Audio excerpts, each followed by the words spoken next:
Imagine करो कि आपको आपके फ्रेंड्स डेयर देते हैं और वो डेयर सुनने के बाद आपकी खुशी का ठिकाना नहीं रहता है। लेकिन क्या होगा आपका रिएक्शन जब आपको पता चलेगा कि आपको मिला डेयर आपको मौत के करीब लेके जा रहा है।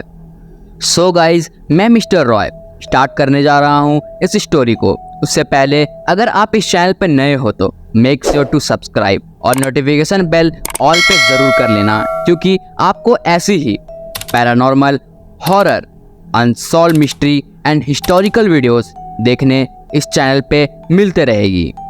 सो लेट्स बिगिन। ऐसा ही हुआ कुछ मुंबई के रहने वाले सचिन के साथ। सचिन अपने लाइफ में बैचलर था और अच्छी खासी उसकी ज़िंदगी चल रही थी। इसी बीच सचिन के 4-5 फ्रेंड्स रहते हैं और इन सब के मिलने का प्लान होता है। और जाहिर सी बात है, साथ में 3-4 दोस्त हो और मस्ती तो होगी ही।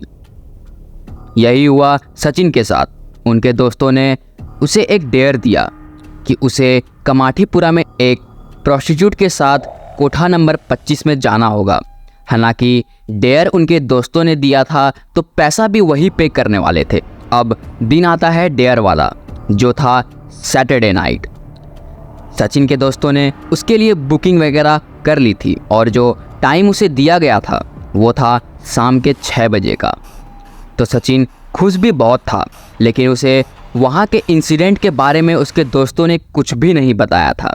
अब मुंबई की ट्रैफिक तो आपको पता ही है, तो सेम सचिन के साथ भी हुआ। वो टाइम पे पहुँच ही नहीं पाया। उसे जहाँ 6 बजे पहुँचना चाहिए था वो वहाँ पहुँचता है रात के 11 बजे। सचिन के साथ जिस प्रोस्टिट्यूट का बुकिंग रहता है वो उसे कोठा नंबर 25 में लेके जाती है। तो अंदर जाने के बाद सचिन का कहना था कि अंदर जाने के 10 मिनट बाद वहाँ की लाइट चली जाती है और चारों तरफ अंधेरा हो जाता है। और जो प्रोस्टिट्यूट उसके साथ अंदर गई थी वो कहती है कि मैं देख के आती हूँ कि प्रॉब्लम क्या है, और इतना कह के वो वहाँ से चली जाती है। उसी रूम में एक विंडो भी थी जहाँ सचिन बैठ के उसी प्रोस्टिट्यूट का वेट करने लगा। करीबन 5 मिनट के बाद उसी रूम का दरवाज़ा खुला और सचिन की नज़रें उसी दरवाजे की तरफ गई। उसे कोई औरत अंदर आते दिखी। चूँकि कमरे में लाइट नहीं होने के कारण बहुत ही ज़्यादा अंधेरा था, जिसके कारण सचिन को उस औरत का चेहरा बिल्कुल भी नहीं दिखाई दे रहा था। जैसे कि सचिन का कहना था, वो एक अलग सी हंसी में उसके पास आते जा रही थी। जाहिर सी बात है, सचिन को भी खुशी ही हुई थी कि फाइनली वो जिस काम के लिए वहाँ आया था अब वो होने जा रहा है। वो औरत उसके पास आई और उसे बेड पे धक्का देते हुए उसके सीने पे आके बैठ गई। पहले तो सचिन को बहुत मज़ा आया, लेकिन सचिन का हालत तब खराब हुआ जब उसने उस औरत के मुंह से एक अजीब सी आवाज़ में ये कहते हुए सुना, ले लो जितना मज़ा लेना है, लेकिन ये मज़ा तुम्हारी ज़िंदगी का आखिरी मज़ा होगा, क्योंकि मैं इसके बदले तुम्हारी जान लेने वाली हूँ। इतना कहते ही वो औरत सचिन का गला दबाने लगती है और दबाते ही सचिन बहुत ज़ोर से चीखता है।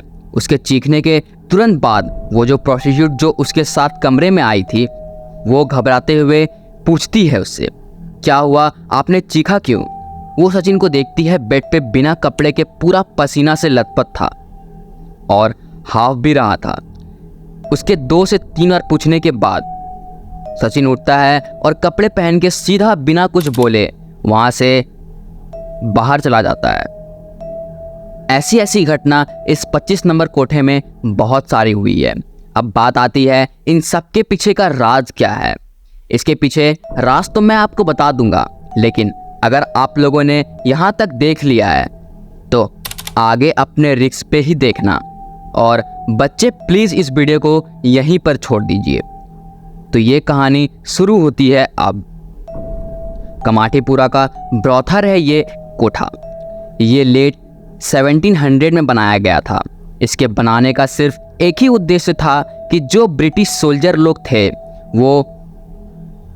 ये उनका हब हुआ करता था जहाँ पे पार्टी एंड एंजॉय कर सके। हालांकि ये कोठा था तो यहाँ वो सारी चीज़ें भी होती थी। लेकिन जैसा कि आपको पता है कि ये मुंबई में है, तो यहाँ सारी इंडियन औरतें ही थी और ये ब्रिटिश इंडियन लोगों के साथ कुछ करना ज़्यादा पसंद नहीं करते थे, क्योंकि उनका मानना था कि ये जो इंडियन औरतें हैं ये बहुत मतलब नीचे कैटेगरी की हैं। अब जैसा कि ये एक हब था तो मज़ा करने का ऑब्वियस सा बात है, ऐसा माइंडसेट के साथ उनको मज़ा आएगा नहीं। बस इसी रीज़न के कारण यहाँ पे out of India Russians and Japanese औरत को इम्पोर्ट कराया जाता था ताकि वो ब्रिटिश सोल्जर्स खुल के एंजॉय कर सके।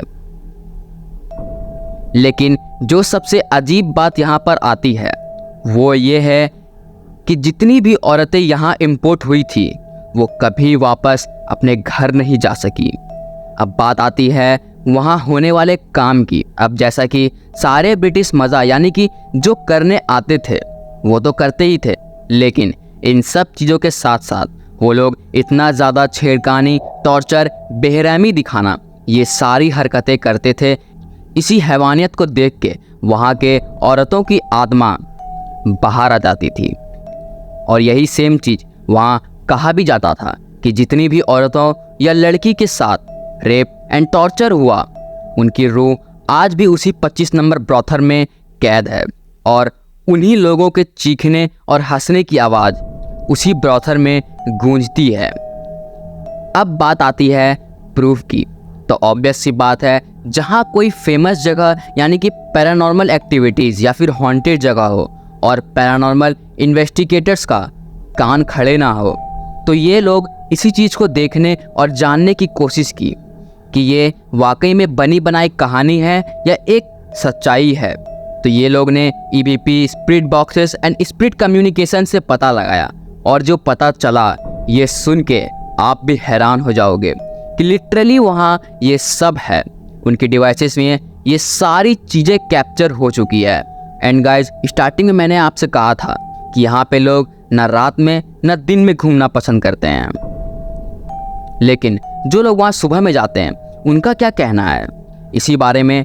उनका ये कहना है जैसे ही वो उसके अंदर जाते हैं तो उन्हें ऐसा लगता है कि कोई तो उन्हें घूर रहा है और एक अजीब सा किसी के होने का एहसास होता है। और जब भी कोई प्रोस्टिट्यूट के साथ वहाँ जाया जाता है उन्हें किसी के सीढ़ियों से ऊपर चढ़ने की आवाज़ आती है, लेकिन होता कोई नहीं है वहाँ पे और एम्प्टी रहने के बावजूद भी उसी कोठे से रोने धोने की आवाज़ें आती हैं, जैसे कि ये बहुत कॉमन है।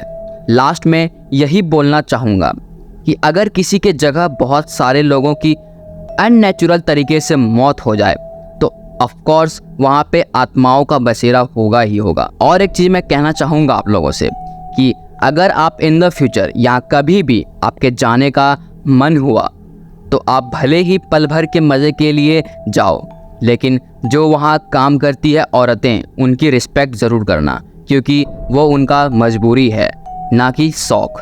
That's all. मैं मिस्टर रॉय करता हूँ इस स्टोरी को एंड।